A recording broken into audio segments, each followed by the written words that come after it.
Hello, everyone. Welcome to Cinema Mancuso, and this is Notes on the News. I'm Peter Mancuso, and this is the show where I pick the biggest stories in film, media, entertainment, and give you my thoughts. If you join us live, super happy to have you. Let us know where you're watching from in the live chat. It'll be interesting to see where everyone's kind of watching from tonight. If you have any questions or comments about any of the topics I'm going to cover, feel free to also drop that in the live chat. I'll do my best to keep an eye on it as we go through the show, kind of get a conversation started. That's always fun. If you haven't already, please like this live stream. It really helps with engagement and the algorithm and all that stuff to help kind of grow the community here. And speaking of growing the community, if you haven't already, subscribe. It would really be great, so that way you never miss a live stream or any of the episodes or segments that I put out during the week. If you're watching this after the fact, still super happy to have you. By the time you're watching this, there should be time codes down in the description for you to kind of jump around the show at your leisure. We stream the show every Monday at 6 p.m. Eastern Time. And same deal as before. If you haven't already, please like this live stream. And do not forget to subscribe. Okay, let's take a look at the box office from this past weekend. Total domestic box office was almost 72 million, which was just a slight little jump, about 4% from last weekend, which, was itself only like a 5% drop from the weekend before that. So the box office is more or less kind of held steady for like the past couple of weekends, which makes sense. Because we're in a weird place right now of, award season and some major studios trying to squeak in some last minute blockbusters, if you could call them that. Opening at number 1 for the weekend was Red One. This is the the action comedy with J.K. Simmons as Santa who gets kidnapped. So Dwayne "The Rock" Johnson as the head elf has to, with the help of human Chris Evans, he's just like a human, I think. They have to work together to save Santa. This is like a weird situation, right? So it opened above my projection. So I had projected to make around 24 to 30 million. Made about 34, which I was surprised to see. Did have a pretty wide release at over 4,000 theaters. And made most of its money this first weekend overseas, which I was also not expecting. And worldwide it has about $84 million, right? So all of that's tracking to look really good until you consider the budget, right? So the budget is, I think I read it was anywhere from like $200 to $250 million. Now, where that money was going, I'm not sure. I mean, I've only have seen the trailers, and the trailers, the VFX look fine. They don't look bad by any means, but I would imagine most of that money is going to... or rather, not even most of it, but just an exorbitant amount is going to salaries, right? Because you have J.K. Simmons, Dwayne "The Rock" Johnson, Chris Evans, even someone like Lucy Liu is in the movie. I mean, she's not a huge star. I don't know if she's really able to command a super high salary, but she still is a name, right? She's still like someone that people know. So looking at the percent return, I mean, this could change week over week, but the reviews have not been particularly good.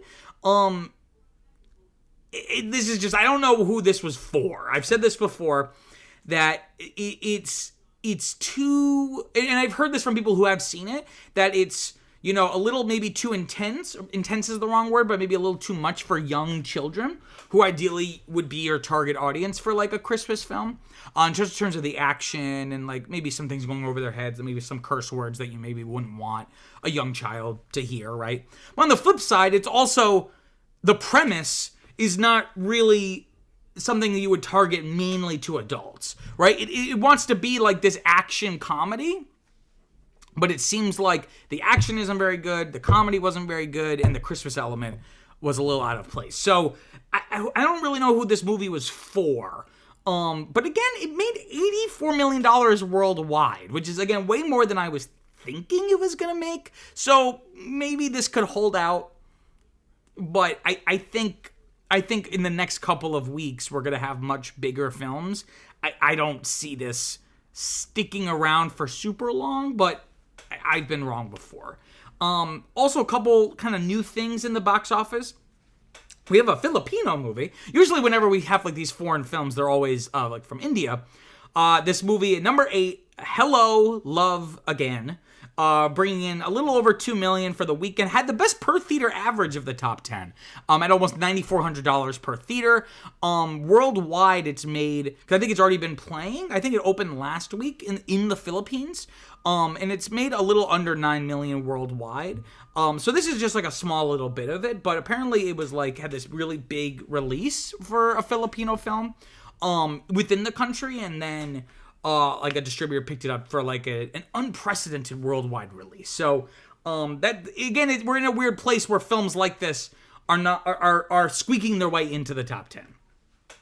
Also, another movie into the top 10 here at number 9, the indie movie by Jesse Eisenberg, who's also in the film A Real Pain, starring not Macaulay Culkin, but the brother, right? Kieran, right? The guy from Succession. They play like cousins, I think, who are going on like this tour of Europe, and they're Jewish. I think it has something to do with kind of like Jewish, like kind of Holocaust tour memorial thing, and it's this, you know, kind of this dramedy of them kind of coming together. So this has already been out. This is its third weekend, but it went wide this weekend, adding, you know, I guess I don't have the amount of theaters that they added, because clearly this was not, you know, what they started with. Let me just confirm here. Yeah, so they added almost 1,200. Right, so what is it? 1,185. They added 1,173. So it was only in like 12 theaters before.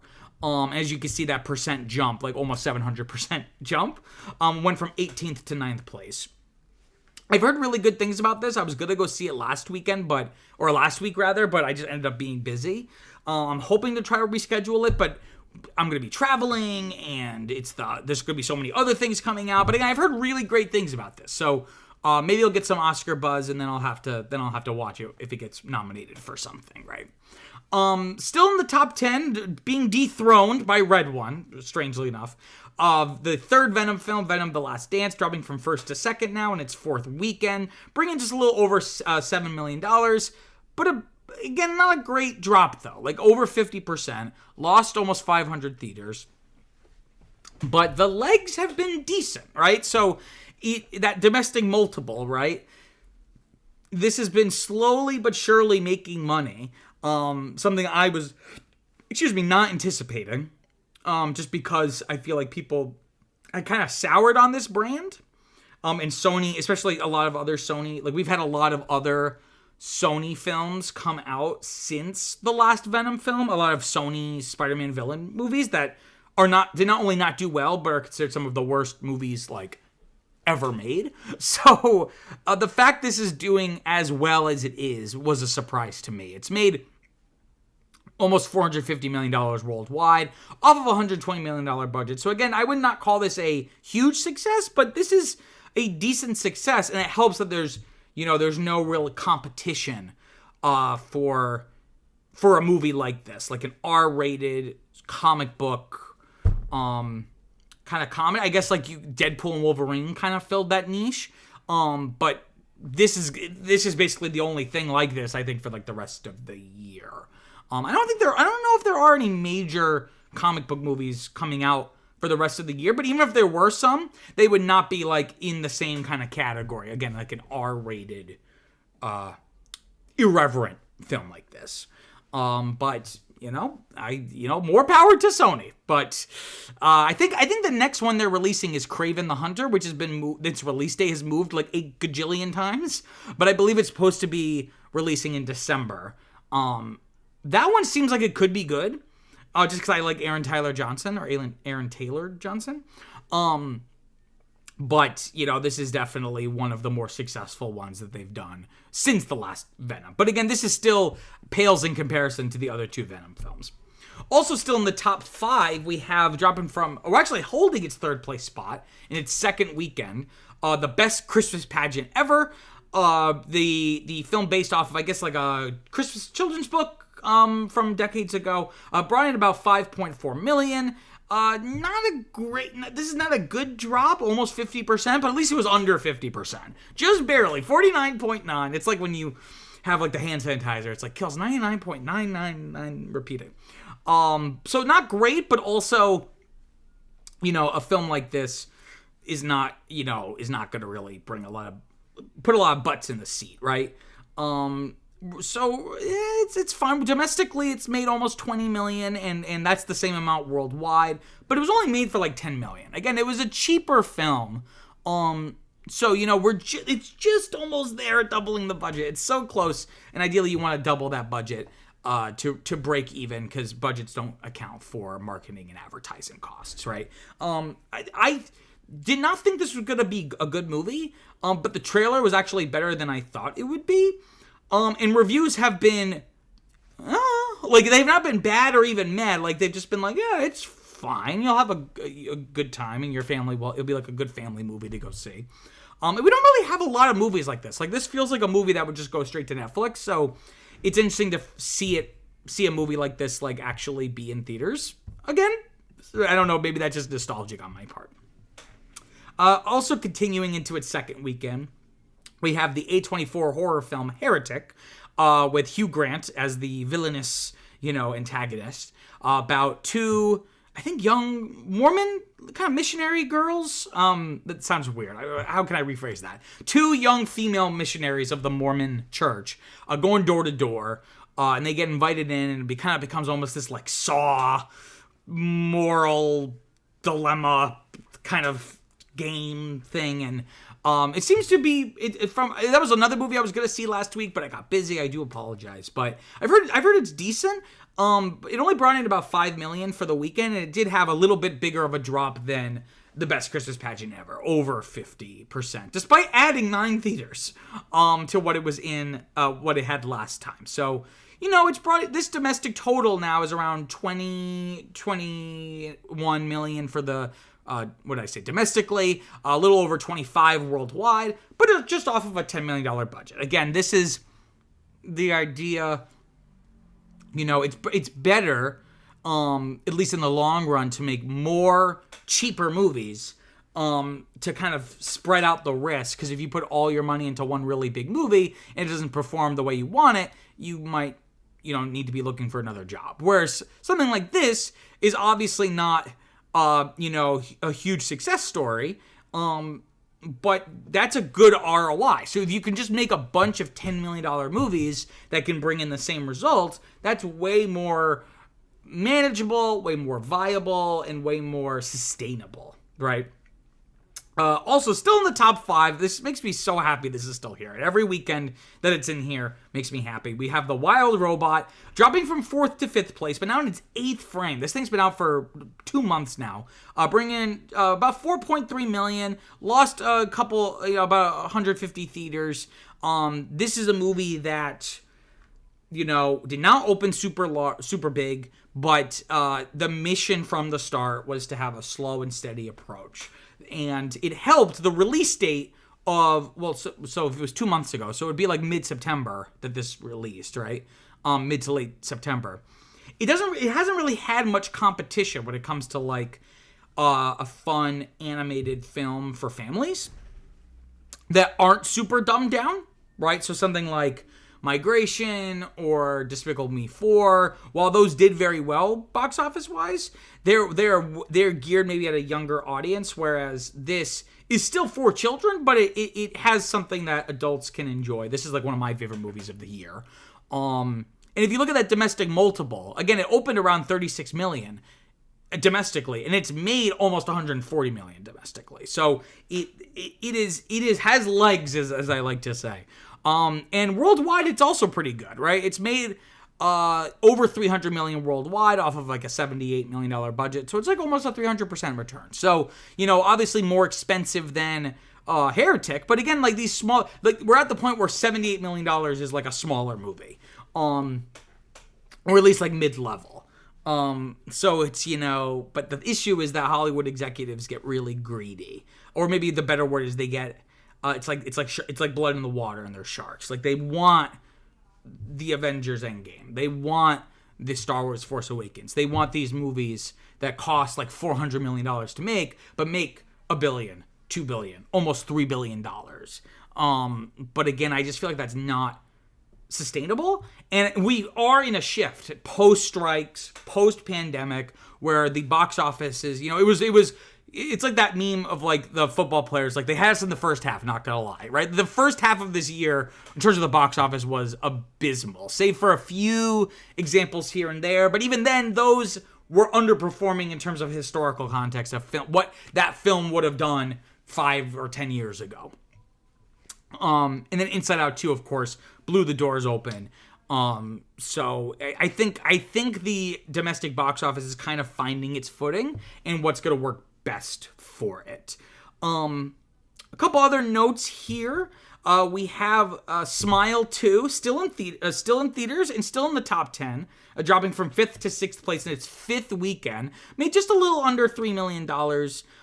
Did have the worst per theater average of the top 10, but again, this is a movie that has been very, again, cheaper, but has had a very good ROI. It's brought in about $66 million domestically, $132 million worldwide, off of just a $28 million budget. And I'm surprised this is still in the top 10, because we're way past October at this point. We're way past kind of the spookier horror, like the period where horror films are going to do the best, like that September and up to mid or late October. So kudos to Smile 2 for still hanging in there. It's had very good legs, almost a 400% return on investment. So, hats off to them. But what's also interesting here is Conclave. So this is the, awards buzzy, religious political thriller about the election of a new pope. This is one of my favorite movies of the year so far. I wrote a review that I thought was a pretty good review. I put a lot of work into it, at least. You should go check out on cinemaincuso.substack.com, where I put reviews for new movies coming out. But this has done pretty well financially, all things considered. So it did drop from 6th to 7th, but in its 4th weekend, made just a little under $3 million for the weekend. Added 94 theaters, though. It's not super wide, it's only 2,400 theaters, but look at that domestic multiple. So it opened around 6.6 million, and domestically it's made almost 27 million. So this is like the first time I think that I've been doing these domestic multiples chart columns, that we've had something enter the 4 range, right? It's the total domestic is 4 times as much as the opening was. And worldwide, it's a little bit better, right? It most of this has been in the United States, which is interesting, since the director is Edward Berger, who I'm 99.9% positive he is German. German director, it says Wikipedia.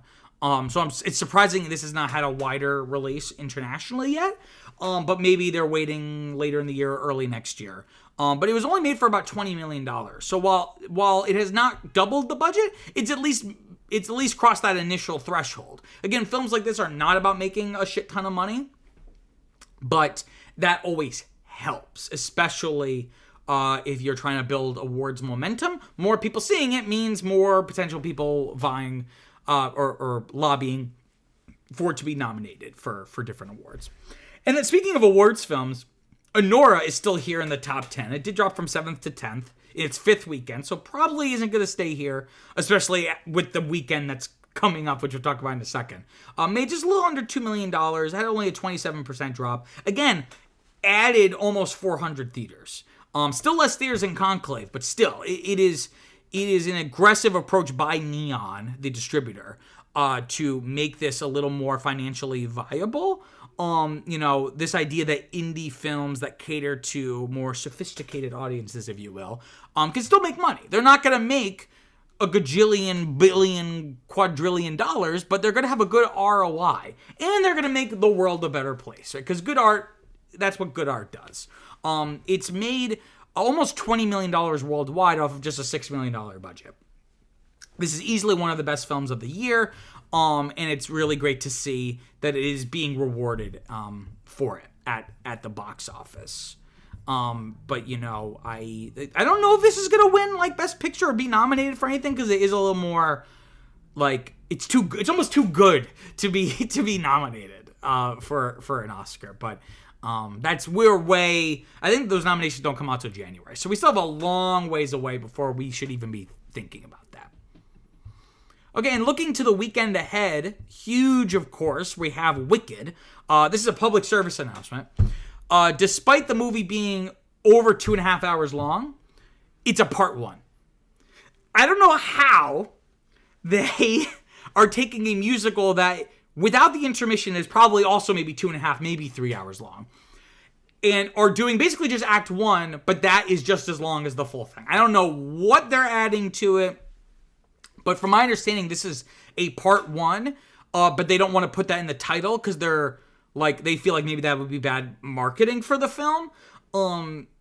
But this is anticipated to have a very large opening, one of the biggest openings of the year, at anywhere from 112 to 140 million, which makes a lot of sense. Wicked is one of the, if not one of the best musicals in Broadway history, it's one of the most important, to be sure, and one of the most popular.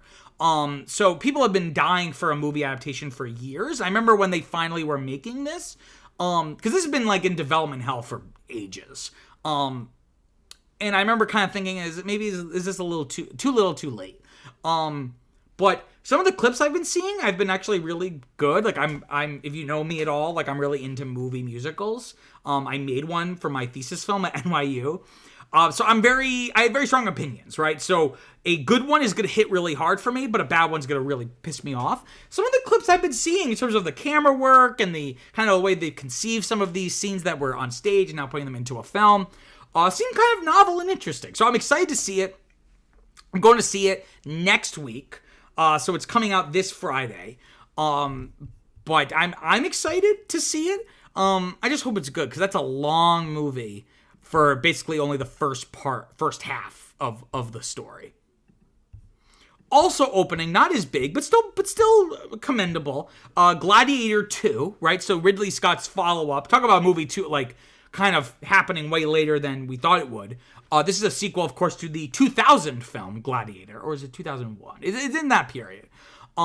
Russell Crowe, of course, is not in this because, spoiler alert, his character died at the end of the first one. But we have Pedro Pascal and Paul Mescal. I wonder if he cast them based off of like the fact their names kind of rhyme or sound the same.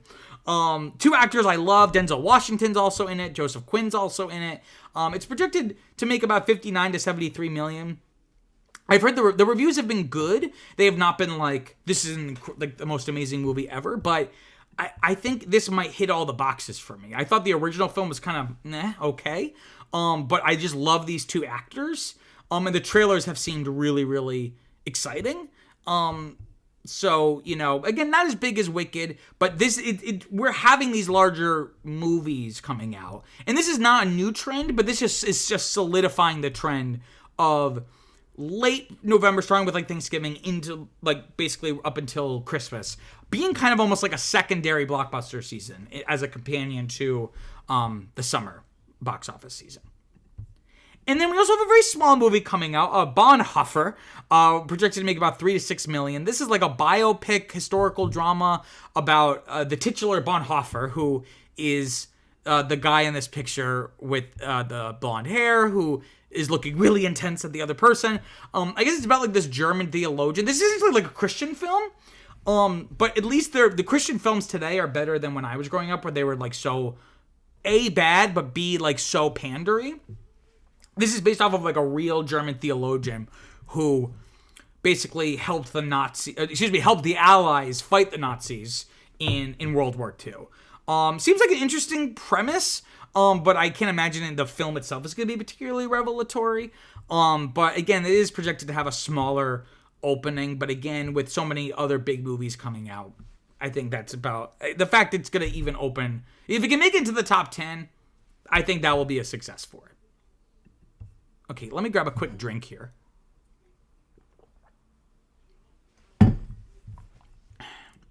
Okay. Let's talk about story number 1. So Freevee, the free, as the name suggests, free ad-supported streaming service is going to be phased out over the next couple of weeks. And so by January 1st, presumably, Freevee will be no more. The content on that has already migrated over to its parent company, Amazon's streaming service, of course, Prime Video. And that content, despite being on Prime Video, will remain freely available, even if you don't have a Prime account. And it'll be labeled as, like, quote-unquote, watch for free. I got a quote here from a statement from Amazon, kind of outlining their reasons for this. And we'll kind of, like, dissect it and kind of see what they're really trying to say behind all the corporate-y bullshit. Saying, quote, "We have built Prime Video into a first-stop entertainment destination where customers can personalize their viewing experience by streaming exclusive Prime member entertainment produced by Amazon MGM Studios." Sidebar, because, of course, Amazon bought the classic film distributor MGM Studios.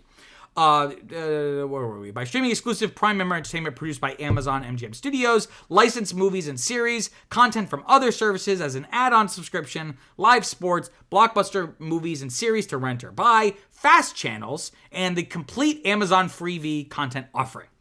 To deliver a simpler viewing experience for customers, we have decided to phase out Freevee branding. There will be no change to the content available for Prime members, and a vast offering of free streaming content will still be accessible for non-Prime members, including select originals from Amazon MGM Studios, a variety of licensed movies and series, and a broad library of fast channels, all available on Prime Video, end quote. And luckily, with this, no layoffs are expected since the teams had already been merged and integrated between Freevee and Prime Video before this point, right? So the history of Freevee kind of, this is like maybe perhaps an obituary for Freevee. So it is, or maybe in the next couple of weeks it will be, past tense. It's a free ad-supported streaming television service. So, or FAST would be the acronym. Free ad-supported streaming television. It initially launched as IMDb Free Dive in 2019. Of course, Amazon has owned IMDb, like the website where you can look up, the Internet Movie Database. They've owned it since, like the late 90s. I don't know if it was launched originally under Amazon. I believe they acquired it, but I'm not sure. But in any case, IMDb has been part of Amazon for like the longest time. So they launched this free service in 2019. It was a couple months later, quickly rebranded to IMDb TV, which is how I was first introduced to it during COVID. And then in 2022, they changed the name to Freevee. I don't know why they wanted to get away from the IMDb brand, but in any case, they did. And it kind of built up a little, had built up some acclaim as a host of some original content. Because most of these fast services, like Freevee and Tubi and Pluto TV, they really were the home to licensed content, right? Movies and TV shows, and the idea is that they made their money by putting ads, usually inappropriately placed, like especially if you're watching a movie. Like there was no thought to where, because like in the old days when a movie would be on TV, like they would try to find like the best place to go to commercial, and then they would like fade out the movie so like you knew. Whereas for these services, you'll just be like watching the movie, and then like sometimes if you're lucky, it'll be like between a scene, but it'll just like cut. So like if you're not really paying attention, maybe you like might not realize that it's not the movie anymore. But anyway, so they had kind of built up this original content library, including highly acclaimed stuff like Jury Duty, right? The kind of mock documentary series, kind of almost like not quite a prank, but you can see pictured here, it's like that show where like they have this normal dude think he's on a jury duty, but it's all actors. And it's like a scripted thing, or at least like designed, like there's like a storyline, but like he doesn't realize it's a show. He just thinks it's like a documentary about jury duty or jury duties. So there's like that show, which was really well liked. The show like Bosch Legacy, which I think was a spinoff of the show Bosch, which was a Prime show. Judy Justice, right, which is like a follow up to Judge Judy, right? So it's like her new show, I guess. So this is, but again, if you're worried about losing access to any of these, unlike with some other issues with streaming where companies just decide, you know what, we're canceling this show, we're shutting down this service, and because there was no physical media for this content, it's basically just gone, short of pirating it, right? Luckily, that's not happening, because again, before this content had already been kind of migrated over to Prime Video, and that's where it will remain. So even if Freevee itself is dying, the content will live on. But it's interesting that Freevee got to the point that it got because, fast services, again, free ad-supported streaming, has become super, super important, right? So if you kind of turn back the clock, at the dawn of widespread streaming, right? Things like Netflix, which originally they launched their streaming in 2009, but it really didn't take off until 2012, 13, and especially 14 with something like House of Cards, like when they really got into original content. But streaming initially had several advantages or benefits compared to regular linear broadcast television. And a couple of those benefits were the content was better, right? Because they were able to put more money into it. They could swear, right? Kind of like that HBO kind of vibe.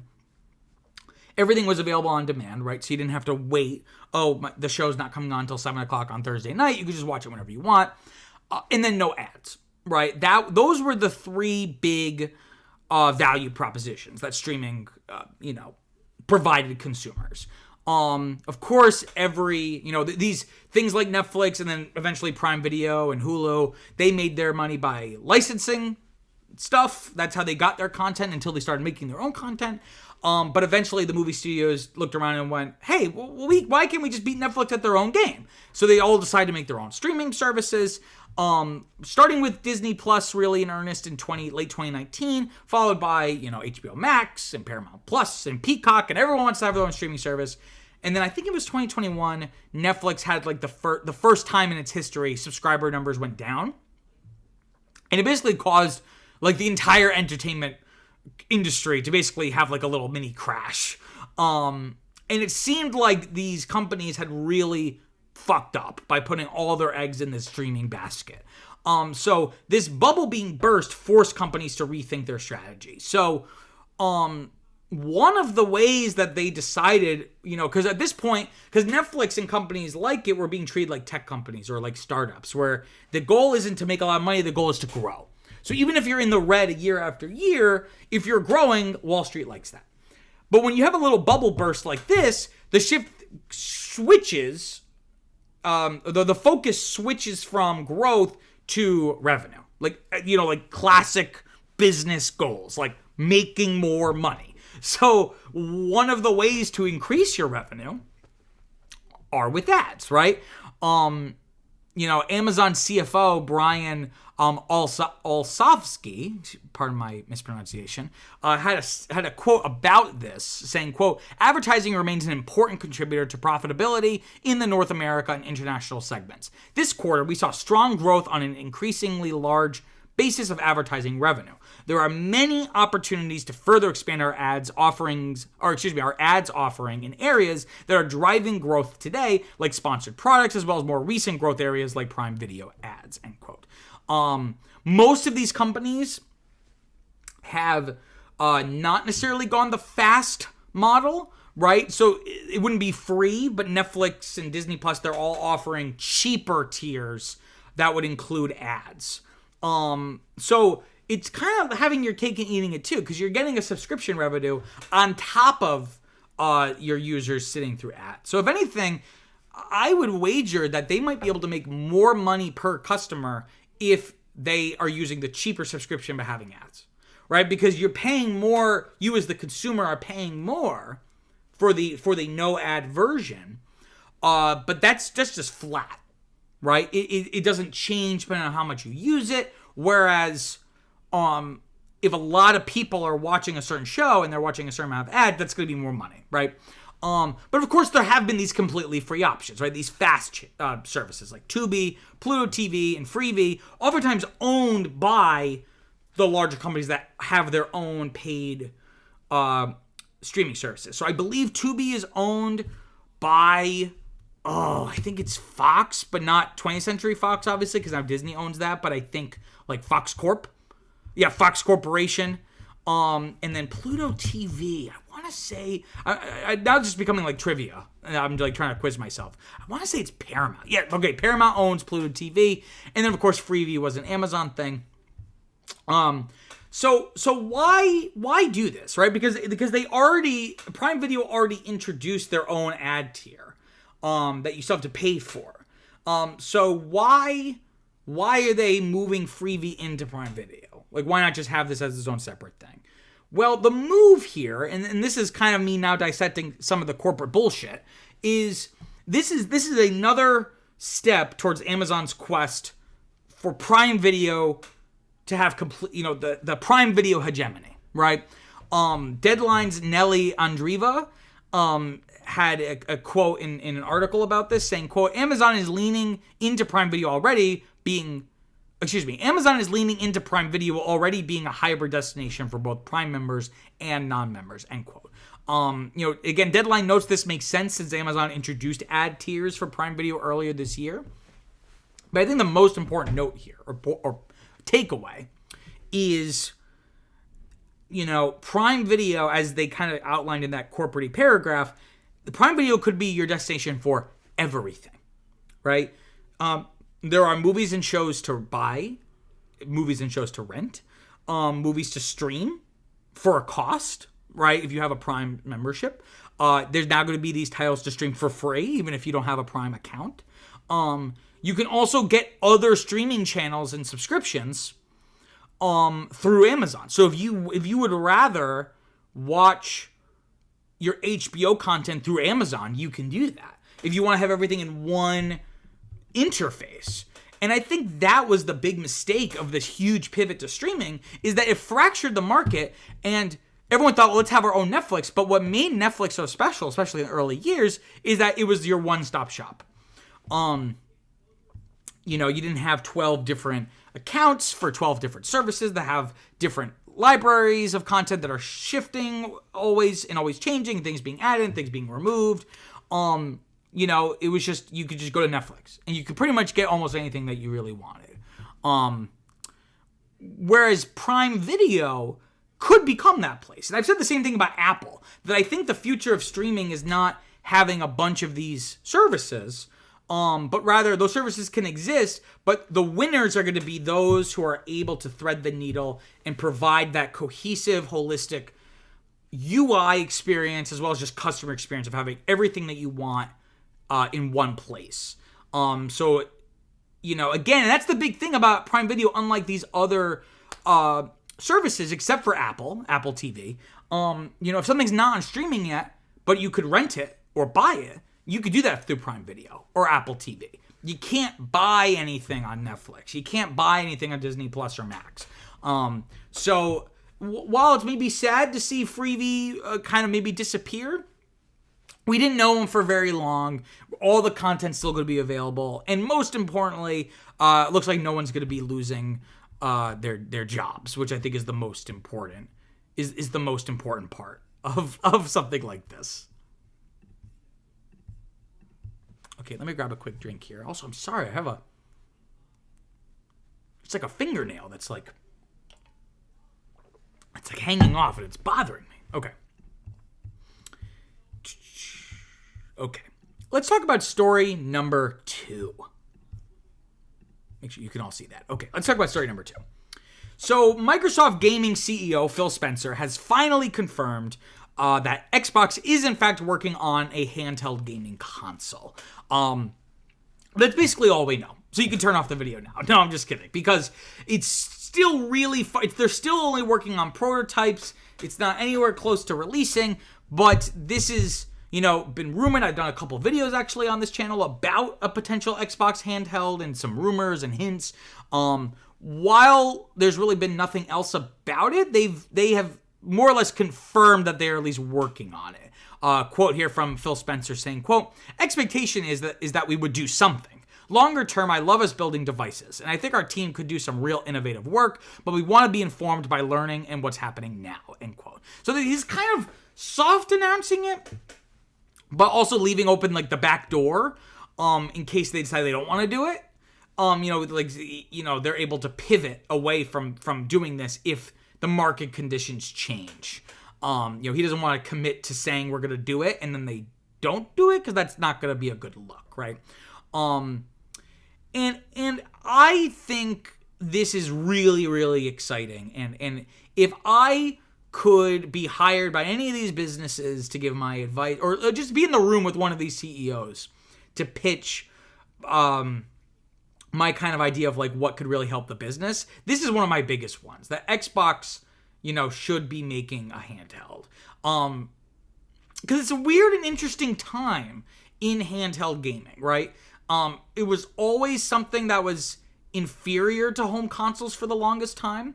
Not necessarily in terms of quality of the games, but just technologically. It was always 2 generations behind. So, the PSP comes out and it's, during the PS3 era, or it's kind of games are coming out for in the PS3 era, but it's really like a PS2, a less powerful PS2.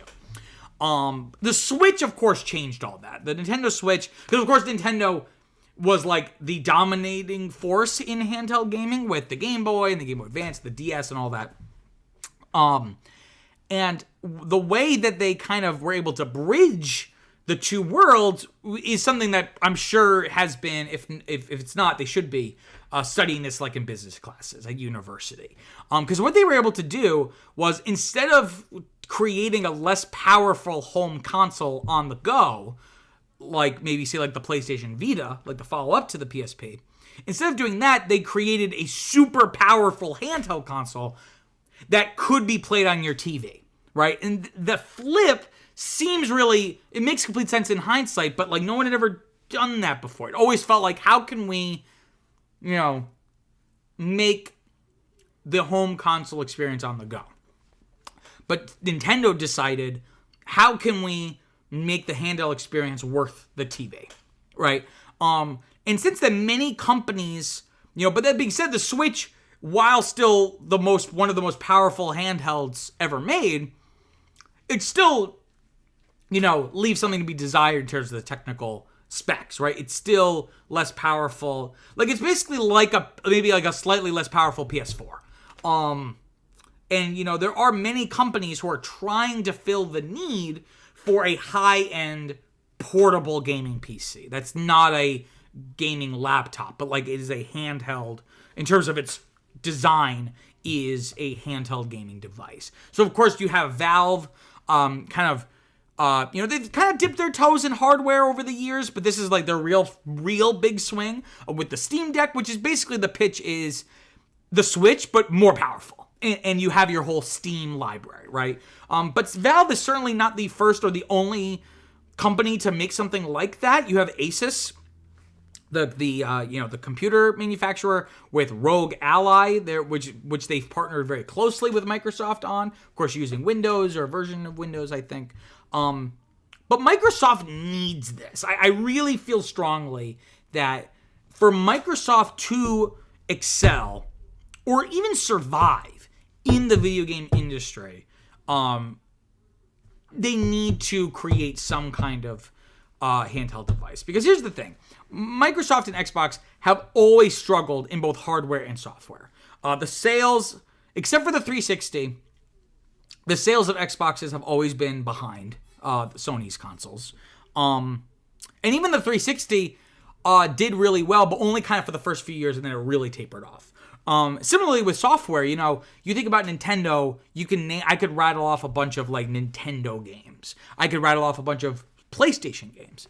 There's not that many highly successful or iconic Xbox franchises. Halo is the big one. But other than that, there's not that much. And it seems like they don't really want to have like an Xbox exclusive ecosystem anymore. It looks like they're trying to shift to, there's talks maybe Halo will come to PlayStation, right? So it doesn't really have a strong identity in the console market. Because it's basically, because Nintendo has been successful because they kind of carved out their own niche. After the GameCube, they kind of gave up on trying to compete with having the most powerful consoles in terms of, frame rates or graphics or anything like that. And instead doing things completely in their own bubble. And it's been very successful for them. Even when it hasn't worked out, at least it's been, there's no competition, right? Whereas Xbox is, like an Xbox Series X is basically just a PS5. And in some ways, the Xbox Series X is probably more powerful than the PlayStation 5. But again, people just don't want to have an Xbox because they don't have the library. They want that access to the PlayStation library. A handheld Xbox could be the thing to differentiate the brand, right? It would be a super powerful handheld gaming device that is the best place to experience Xbox Game Pass. So that's like the one thing that gives Xbox some identity is their Game Pass subscription, but basically the Netflix of games is how it's sold. You pay a monthly fee or yearly, and you get a little discount, and you have access to all of these games, a huge library, including new Xbox games day and date. So like if it releases on a certain day, it's not like you have to wait, kind of like with movies, you have to like wait 6 months for it to come to Netflix. It's available the same day.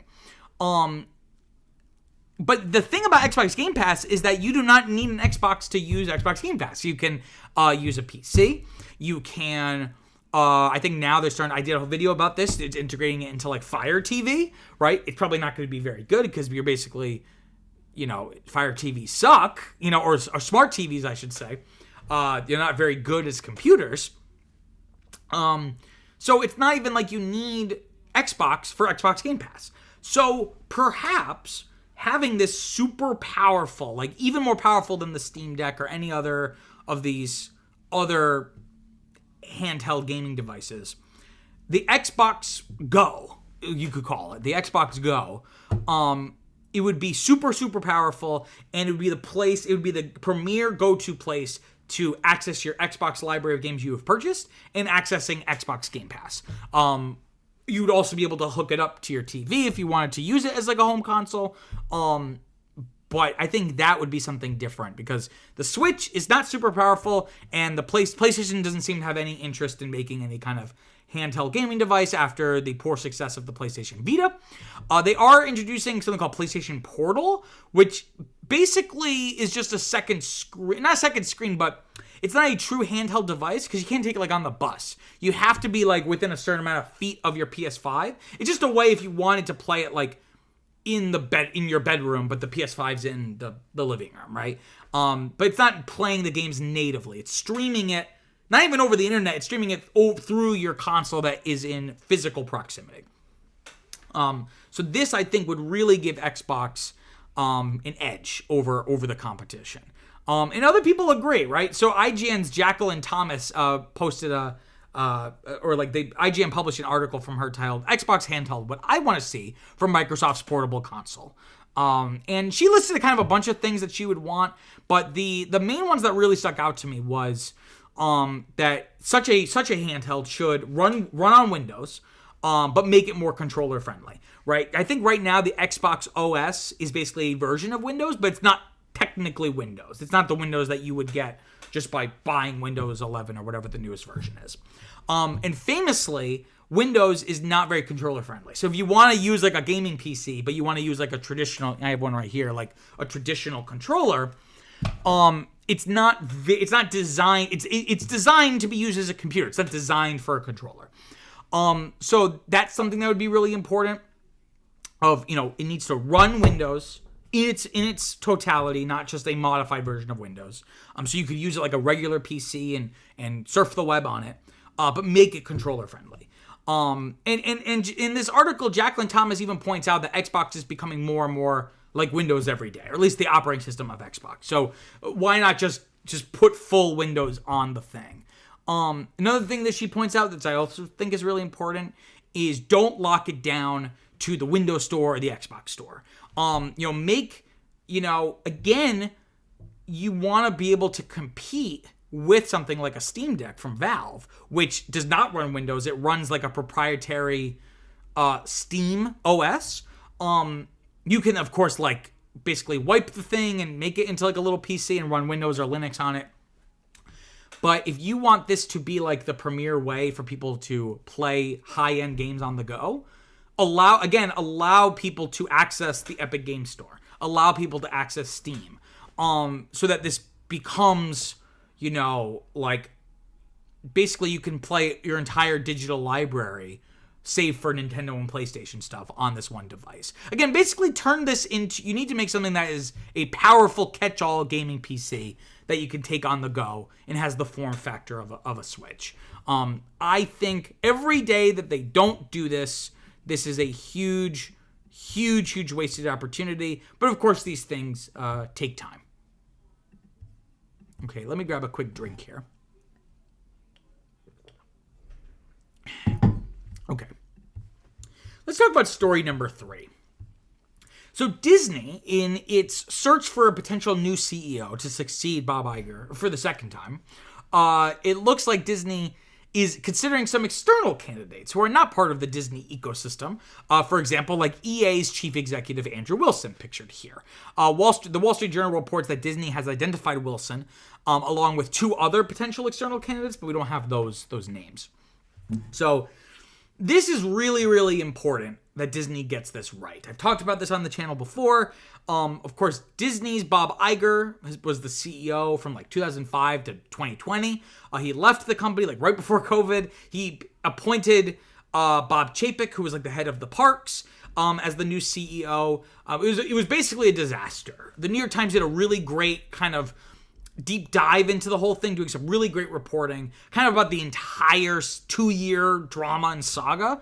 And in the nuance of the situation is that it wasn't really all Bob Chapek's fault, but the long and short of it is that it just did not work out. And a big issue was that he was essentially handpicked by Bob Iger, and the board of directors didn't really investigate or like evaluate. They kind of just rubber stamped his decision and made him chairman. So while he had left the CEO, he was still, super involved on a max level to the point where Bob Chapek was kind of reporting to Bob Iger. And the situation just got so bad for a host of reasons that I'm not going to get into here. The board basically shoved out Bob Chapek and brought Bob Iger back in like late 2022. So now they're taking the CEO search very seriously this time. And again, I have mentioned on the channel before that they're looking at, a handful of internal candidates. Some obvious people like Josh D'Amaro, who's the head of the parks, Dana Walden, who's one of the co-chairs of Disney Entertainment. I think she's focused on like the TV side of stuff. But people had always said it probably would help with the process, even if you don't go with them. It probably would be good to look outside of Disney as well. So Andrew Wilson is one of those people. So a little bit of background on him. He's an Australian businessman. He joined EA. EA, of course, huge video game publisher. Electronic Arts is what that stands for. It's been around for like ever, like since like the 80s, I think. And Andrew Wilson joined a small development studio of EA's on Australia's Gold Coast, all the way back in 2000. That specific studio closed in 2002, but he got folded into the rest of EA and continued to work at the company, specifically in like the Asian and European markets. He then eventually moved over to EA Sports, which is probably the most lucrative part of EA, EA Sports. It's in the game. And he eventually became the executive director of the FIFA franchise. So if EA Sports is the most lucrative part of EA, FIFA is probably the most lucrative part of EA Sports. He eventually became the executive vice president of EA Sports in 2011, and then eventually became the CEO of the entire company in 2013, a position which he has held since then. It's been over 10 years now. So the dude has a lot of experience. But would he be a good choice for this? Could you see Australia, your first non-American CEO of the Walt Disney Company? Could you see Andrew Wilson as the head of the House of Mouse? The cons here, the drawbacks, is, they are obvious. One of which being that he is an external candidate. And while that has some benefits, which I'll talk about in a bit, one of the downsides of being an external candidate is that, he's not part of the system. He doesn't necessarily know the Disney method. He doesn't already know and have relationships necessarily, or strong relationships with existing people at the company. So that's always going to be an issue. That's something you're going to have to, that's going to be a hump you're going to have to get over. Whereas an internal candidate would not have that. They can kind of hit the ground running. Another thing to consider is that EA, despite being very large is much smaller, at least in terms of its employees. So EA has about 14,000 employees compared to Disney having 225,000. So like more than 10 times the amount. So it's, and I think the revenue is also way different. It's like 100 times different. So, you know, it definitely would be a huge level up for Wilson, but, you know, is there a chance he's not up to the task? But there are a lot of pros to potentially hiring him. So, for example, like I mentioned, he's from Australia, so he's not from the United States. He's not part of that bubble. And not only is he not from the United States, but in some earlier parts of his time at EA, he was very focused on the European and Asian markets. So he has international experience, which is crucial, obviously, for their theme parks. I don't know if Disney has any plans to open any new theme parks, but the fact that they have theme parks in both Europe and Asia, this would make him really credible. Even though he doesn't have theme park experience, he does have experience working with those countries or communities, if you will, right? Having that international experience could also be valuable, as we've seen following the actor strike and writer strike from last year, that companies are going to start, whether they should do this or not do this is irrelevant. I feel like companies just do this because they decide, okay, we can't exploit American workers anymore, so we have to go find international workers to exploit. But whether it's right or wrong, companies are going to start looking for more content, both scripted and unscripted, from other markets for their domestic audiences. So like Netflix has been huge with this, like so many K-dramas, and you know, Squid Game was huge. You're going to start seeing a lot more of that. So again, having someone who already kind of has some familiarity with those markets could be really helpful, right? It also helps that his background is in video games, right? Because it seems like Disney really wants to move into that space more aggressively. You know, earlier, one of my first stories I did on this channel, I talked about Disney's $1.5 billion stake in Epic Games, who of course makes Fortnite, and Bob Iger had a whole quote talking about why they're doing this. And it was pretty just like flowery boilerplate corporate stuff, but he was basically saying, it's like, I looked at the metrics of this and was like, this is a huge industry. We really need to get in on this. So again, it would be useful to have someone who has connections in the industry, or at the very least understands the business in ways I don't think Bob Iger really understands video games, right? He's also known to Disney. So despite him being an external candidate, he may not know them super well, but they know him, right? So, of course, EA and Disney have worked together for Star Wars games for like the past decade or so. He was actually interviewed for the ESPN chairman position a couple years ago. Of course, he did not get it. That went to, I think, Jimmy Pitaro. But anyway, but my point with that is that, you know, Iger has already kind of built a little bit of a professional relationship with him. So he already kind of has, he has maybe a better sense of who this guy is than some of the other external candidates they're considering. And there were rumors when Bob Chapek was CEO of Disney that EA would sell itself to Disney. So Disney would own one of these major publishers. Instead of collaborating with them, they would just own it. That, of course, did not happen. But again, if something like that is even rumored or on the table, there's lots of conversations happening. So he is a known entity to the board of directors. And again, one of the biggest things going for him, one of the weaknesses of Andrew Wilson is also one of his biggest strengths, is that he's an external candidate. Or someone from the outside always, they're able to, or potentially able to, bring a new perspective and a new vision and do things in a fresh new way. Bob Iger, of course, was internal, but his predecessor, Michael Eisner, was external. He was from Paramount. So Disney itself, let alone just corporate America in general, but Disney itself has had success with both routes. And maybe there's a scenario where and I've said this before, and Deadline mentioned this in an article they wrote, and I was like, Deadline, and I think the same thing, because I'm so smart. Deadline notes that Disney is considering doing a dual CEO setup. It is unusual for the corporate world, but Netflix, as an example, has used it very successfully with Ted Sarandos and Reed Hastings, right, in recent years. The Deadline article that pointed this out was talking about maybe having two of its internal candidates, like Josh D'Amaro and Dana Walden being dual CEOs. But I think if you're going to do that, that would be a great opportunity to bring someone from the outside. So you have one person internal, one person external, and kind of that, I don't want to say tension, but that collaboration and cross-pollination, I think, would be really valuable for the company.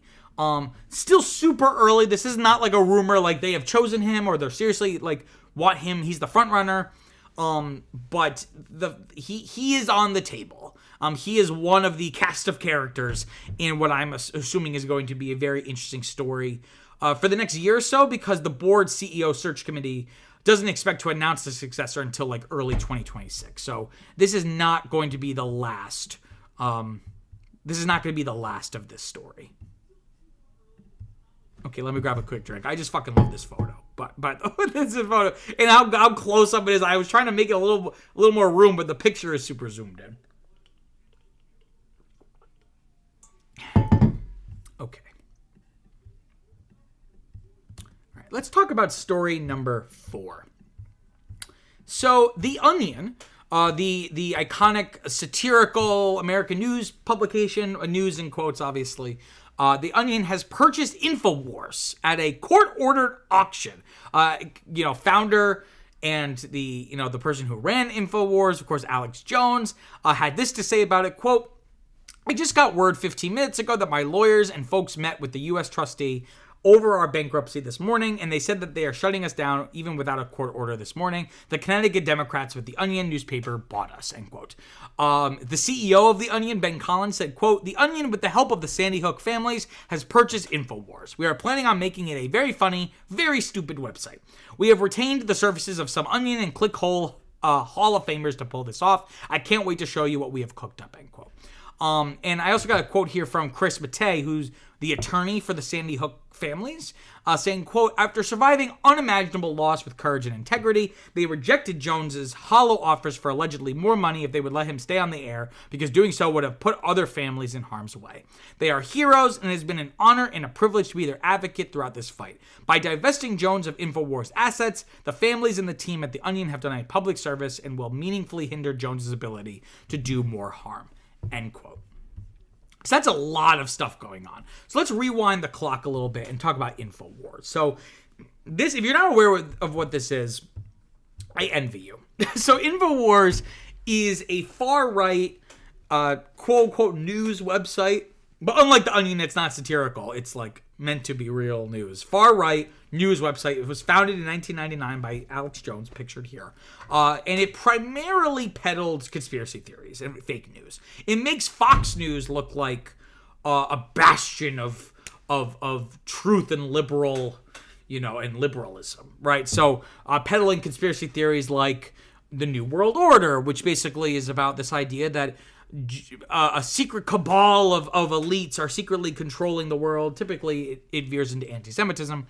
Talking about, the website also pushed 9/11 truther conspiracy theories. Talked about chemtrails. The famous, I think the famous thing from Alex Jones is they're turning the freaking frogs gay. You know what I mean? False flag operations. This idea that something like Sandy Hook was faked or staged. Pizzagate, which was a really ridiculous conspiracy theory that this pizza parlor in DC was this front for a huge pedophile ring, and it caused many of these theories or stories. Oftentimes Jones or whoever he had on, they advocated for harassment of those mentioned in the stories, and it usually did lead to harassment. So again, this poor pizza parlor is getting death threats and all this kind of awful stuff. And I mentioned Sandy Hook, right? So the Sandy Hook shooting is the inflection point for Infowars. So this was back in December of 2012, 26 people, 20 of which were children between 6 and 7, were killed by a 20-year-old gunman. And this was Sandy Hook, Connecticut. I remember when it happened. I'm from Rhode Island, so I'm not that far from Sandy Hook. So this was just an unimaginable tragedy, because there had been mass shootings in the United States for decades, and Columbine was so shocking because it was in a school with teenagers, but this was the first one where it was children so young. So it was this awful tragedy is not even the right word, because a hurricane is a tragedy. This was a awful, horrendous thing that someone did. So Alex Jones, of course, claimed it was a false flag operation by the deep state. He, the idea was that this is something that the deep state staged, essentially to advance gun control ambitions or to persecute gun owners. They claimed that survivors of the shooting and the families of victims were crisis actors, right? So what that means is like, they're the children, the people crying about their dead children, the children didn't and never existed, right? They did not exist and they never existed, was what Alex Jones was trying to say. And he peddled this day after day, week after week, year after year, until eventually 6 families of victims, as well as an FBI agent who was also being harassed because he was one of the people that responded to the attack. This group filed a defamation lawsuit against Jones in 2018. Because essentially he's saying, you guys are all liars. You're crying about your dead kids. They never existed. You're not even who you say you are, blah, blah, blah. And this was just the start. So more lawsuits came from more families. And eventually the legal fees and the financial restitution that Jones owed them left him and the company essentially bankrupt. Jones was ordered to liquidate his assets to pay $1.4 billion with a B, billion dollars to families of the victims. So in order to pay for that, some of the assets were to be sold, including Infowars. Enter The Onion. So The Onion, of course, like I said, the highly acclaimed satirical news publication founded all the way back in 1988. Most famous for its online version that began publishing in 1996. And again, it's widely acclaimed. It's some of the best. I think in 1999, comedian Bob Odenkirk, who you might not know by name, but if you looked him up, you know who he is. Better Call Saul, right, from Breaking Bad and the show Better Call Saul. In 1999, he said that The Onion had, quote, the best comedy writing in the country, end quote. And I don't know if I would disagree with that. Like, The Onion always hits because it's always hilarious, but it's always it's not super in your face. It's like very tongue-in-cheek, very clever. And, I pulled up one of there was like a headline from a January 2001 front page story. And the headline was, quote, rural Nebraska, not sure he could handle frantic pace of Omaha, end quote. You know what I mean? Like, it's just like a funny kind of observational humor, things like that. And they're no stranger to dealing with tragedy. They kind of, it's become almost like a running joke, if you can call it that. Every time there's like one of these mass shootings in the United States, they post the same headline almost every time, quote, no way to prevent this, says only nation where this regularly happens, end quote, right? So it has like, it's funny, but also has this like political edge to it, this bitingness. This is one of my favorite ones that they ever had. They didn't even do, like, it was, because I think someone asked, one of like the editors was like, was there ever something that was too far? Like, you didn't do it.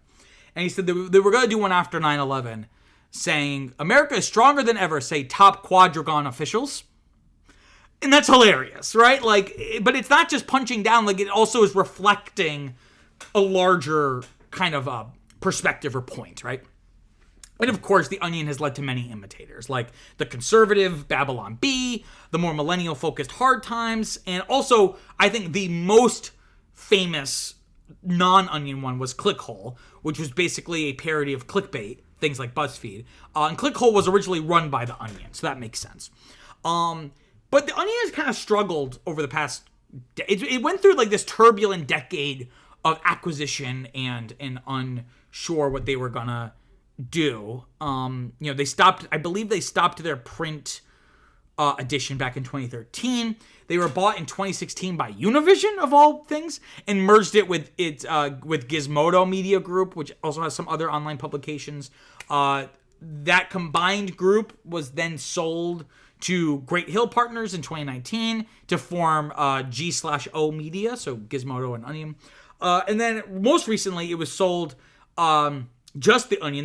They unmerged The Onion from Gizmodo and sold it to Global Tetrahedron, which I guess these are like private equity firms or management companies. That was this year in 2024.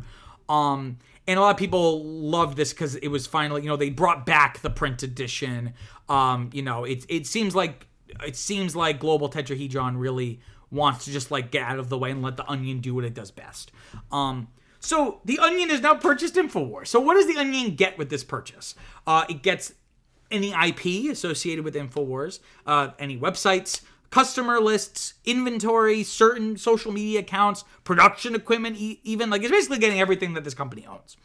But at the end of the day, like the joke here is the purchase of in and of itself, right? This is a hilarious move. Like even if they didn't do anything with Infowars, the decision to buy it is still like the funniest thing that could happen to Infowars.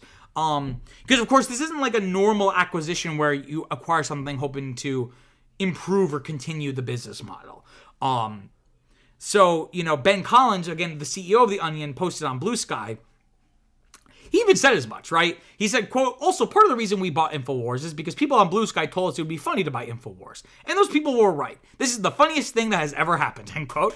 So, it's one of those things, like if they just bought it just so that it can never be revived again, I think it would be funny, but also be doing the world a public good. But, it's going to become kind of almost like perhaps it's going to be like a parody of something like the Babylon Bee, where it's like making fun of like what something like Infowars is or was.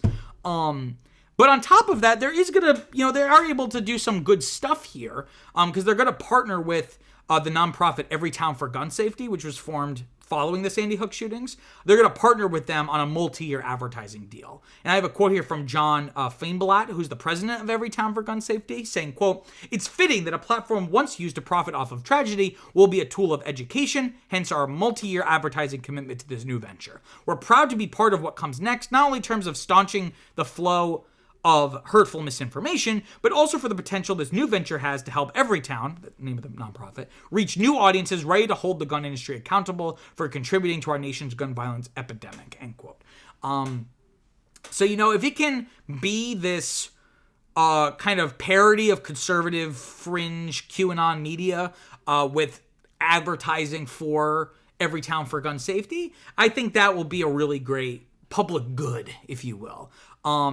And we won't have to wait too long to see what this is going to be like. The plan is to launch a new version of the website not too long from now in January of 2025. So I'm not someone who reads The Onion regularly, just because I'm too busy reading like the real news to like read The Onion. But I do see like some of like the headlines on Instagram, and some of them are still hilarious. So I think this is a really great opportunity for them, kind of like with Clickhole, like making fun of a different, like if The Onion is making fun of traditional print media and Clickhole is making fun of things like BuzzFeed, I think this new version of Infowars has a lot of comedic potential. Okay, let me grab a quick drink here. Okay. Let's talk about story number 5. Conan O'Brien has been announced he will be the host of the 97th Academy Awards in March of 2025. I got a quote here from the Academy CEO Bill Kramer, along with its president Janet Yang, saying, quote, we are thrilled and honored to have the incomparable Conan O'Brien host the Oscars this year. He is the perfect person to help lead our global celebration of film with his brilliant humor, his love of movies, and his live TV expertise. His remarkable ability to connect with audiences will bring viewers together to do what the Oscars do best. Honor the spectacular films and filmmakers of this year, end quote. So, like very kind of standard corporate public statement. Conan, his announcement was, quote, America demanded it, and now it's happening. Taco Bell's new cheesy chalupa supreme. In other news, I'm hosting the Oscars, end quote. So this is a really interesting move. I did a whole video about how no one wanted to host the Oscars. They had offered it this year to Jimmy Kimmel to do for like a 5th or 6th time. They offered it to John Mulaney, who got good reviews for him hosting the Academy's Governor Awards.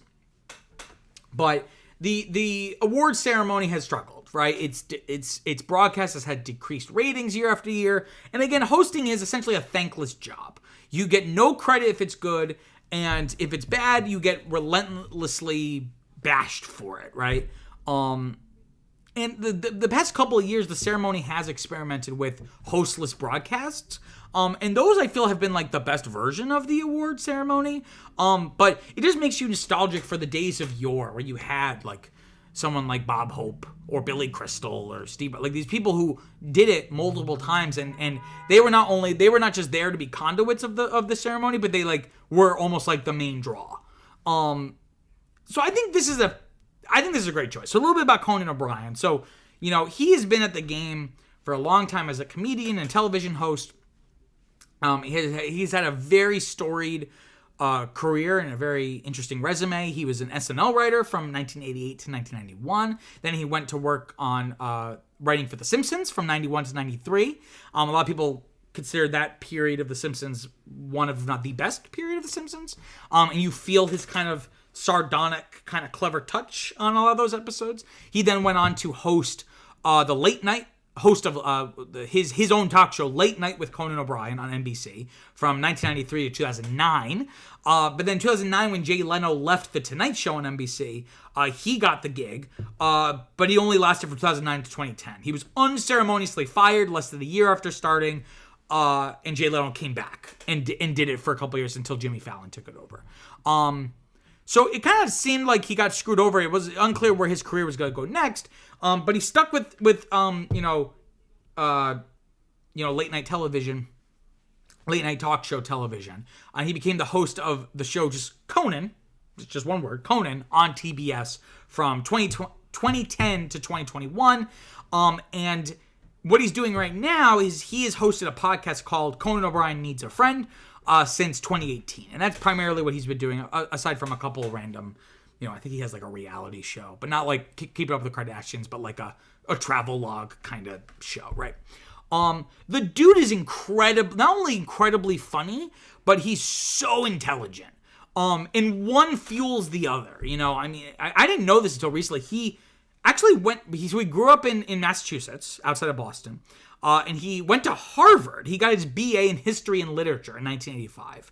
And I think it's not just, he's really funny and he's also really smart. The fact that he's really smart gives his comedy this extra little oomph, this extra little secret sauce that just makes it feel so different from so many of his contemporaries and comparable figures in the media. And perhaps that's why he didn't do well on The Tonight Show, right? Because The Tonight Show is very like mainstream, boilerplate, has to appeal to everybody. Like it's very legacy media coded. And I think he was just too clever for it. That his brand of comedy was just not going to work for what The Tonight Show is, or at least what the NBC wanted The Tonight Show to be. But this is not only great just because he's a great comedian and media personality, he does have some experience. He has hosted award shows before. Namely, he hosted the Primetime Emmy Awards in 2002 and 2006. He also hosted the MTV Movie Awards in 2014. And he also was the master of ceremonies for the White House Correspondents' Dinner back in 1995 and then 2013. If you don't know what that is, that's like every year the White House Correspondents, they have a dinner where they have like a comedian go up and tell jokes. And especially in the Trump years, they kind of stopped it because it became kind of like a platform just to bash on Trump, which I don't mind, but obviously Trump didn't like that. But that's something that, so he has this experience not only hosting, but hosting different kinds of things. Overall, I think this is a fantastic choice, both because I think it will be entertaining, but also I think from a business sense or a business perspective, I think this is a strong option. And the New York Times notes that you're able to have your cake and eat it too, because he's both a fresh and safe option. He's fresh because he's never hosted the Oscars before, but he's also a safe option because he's still familiar to most audiences and he has decades of comedy experience. So unlike sometimes when the Oscars will just have like a random actor host, it's not always going to work out. Sometimes it does, but it's not going to naturally always work out since they might not have the experience doing something like that. So I'm always like not super excited for the Oscars every year. I'm more excited just to see like if my predictions are correct about like who's going to win. But this makes me really excited. And I'm hoping it makes the whole broadcast really strong. Okay, so that wraps up the show. Thanks everyone for watching. Just want to give a few quick plugs. I have another YouTube channel called Peter Squared where I cover topics related, to film, media, entertainment in a more structured video essay format. The video I have up now is called A Closer Look at Frozen, where, you guessed it, I take a closer look at the Disney film Frozen, taking a look at what went right, what went wrong, and everything in between, using these cartoon versions of like an older and younger version of myself. It would really be a huge help to go check out that video. Comment, let me know how you disagree with everything I said. You can find the link to all that in the description down below. Also want to give a plug to the podcast I do with my fiancée Viviana called Now That's What I Call a Franchise, where we pick a film franchise and we go through every single installment, the good, the bad, and the ugly. This season we're doing Star Wars, which is so much fun. We just released our episode on Solo, a Star Wars story, talked about the background and all the production drama with that. This Friday we're doing the episode 9, The Rise of Skywalker, which was a really great conversation we had. Definitely go check that out. You can find us wherever you get your podcast. You can also find us on YouTube if that's your preferred way to podcast. You can also just find us down in the link in the description below.